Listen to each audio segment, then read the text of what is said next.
பிரியமானவர்களே, இன்றைக்கு உங்களுக்கான வாக்குத்தத்த வசனம் யோவான் 2வது அதிகாரம் 7வது வசனம். இயேசு வேலைக்காரரை நோக்கி, ஜாடிகளிலே தண்ணீர் நிரப்புங்கள் என்றார். அவர்கள் அவைகளை நிறைய நிரப்பினார்கள்.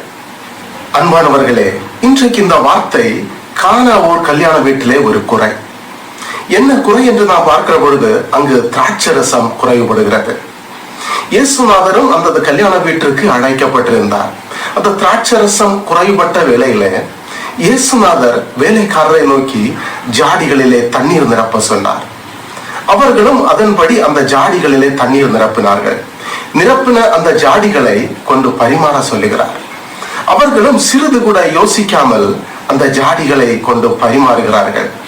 அதனுடைய பலன் என்ன தெரியுமா? அதில் நிரப்பப்பட்ட தண்ணீர் திராட்சரசமாக மாறினது. பிரியமானவர்களே, இன்றைக்கு உங்கள் வாழ்க்கை கூட கசப்பான வாழ்க்கையாக இருக்கலாம்.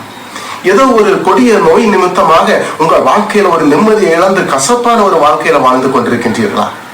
நீங்கள் உங்களை ஒப்பு கொடுங்க.